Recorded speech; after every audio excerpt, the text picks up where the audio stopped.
Un atelier de formation des producteurs bio et la presse sur l'AEB, agriculture écologique et biologique et l'ENTIC, vient de voir le jour à l'IPR IFRA de Katibougou dans la région de Koulikoro. Pour les organisateurs, cette rencontre a pour but de sensibiliser les uns et les autres sur l'agriculture écologique et biologique. L'AEB, c'est un projet à dimension nationale, sous-régionale et sur le plan international.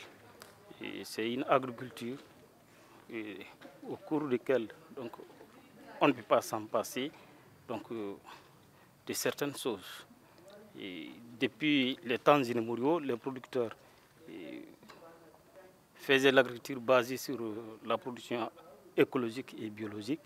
Et avec certains événements, on s'est rendu compte que les gens s'intéressent maintenant à d'autres types, d'autres systèmes d'agriculture, qui peut donner beaucoup de problèmes d'ordre santé de l'environnement, santé de l'homme et d'autres choses. Donc maintenant, cette formation est basée sur laquelle donner l'information sur l'agriculture écologique et biologique. Et pourquoi donner l'information? Les acteurs de l'information, qui sont les journalistes, les vulgarisateurs, les producteurs qui sont intéressés par cette agriculture, il faut passer impérativement par ces gens. C'est dans ce cadre, pour une large diffusion sur le plan national, que nous avons organisé cet atelier de formation. Selon l'un des formateurs de cet atelier, plusieurs aspects liés à l'écologie et à la biologie ont été évoqués afin de permettre à des agriculteurs de mieux cerner les contours de ces domaines. La présentation a porté sur l'agroécologie, concept, définition et principe. Et dans les principes, j'ai un peu fait allusion à l'importance des semences, à l'importance de la nutrition en agroécologie, sur la santé humaine et sur la biodiversité. Parce que les agriculteurs aujourd'hui dans le pays ont tendance à faire, même s'ils disent à pratiquer l'agroécologie, mais ils n'ont pas confiance, ils n'ont pas conscience de l'importance de l'apport de l'agroécologie sur leur propre santé et sur leur environnement.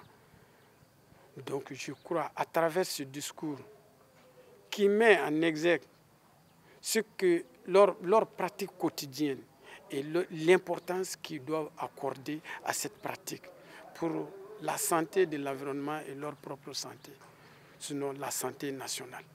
Je crois que le message a passé.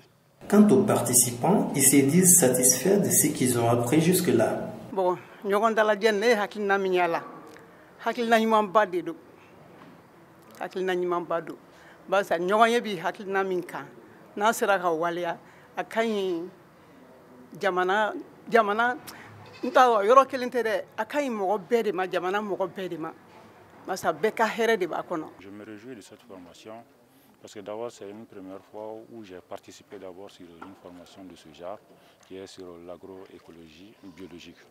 Nous savons qu'aujourd'hui, par des problèmes de santé, nous sommes victimes de beaucoup de choses par rapport aux plantes, notamment l'utilisation de pesticides qui causent d'énormes dangers sur la santé, non seulement des producteurs, qui sont les paysans, et en d'autres termes, nous les consommateurs, qui sont les principales victimes de la consommation émanant de ces produits phytosanitaires-là.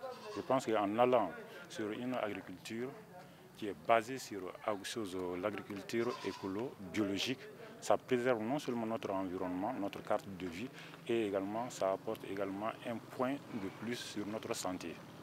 Tout le monde sait aujourd'hui qu'avec la globalisation, nous sommes frappés par beaucoup de choses dont notre cadre d'agriculture n'est pas beaucoup sous contrôle. Donc les systèmes d'élimination des produits obsolètes aujourd'hui sont tellement coûteux que nos gouvernements n'arrivent pas à faire face à la destruction de ces produits-là. Donc c'est une formation, moi je trouve que c'est très utile et que normalement ça doit aller au-delà de ces couches qui étaient aussi présentes aujourd'hui dans la formation.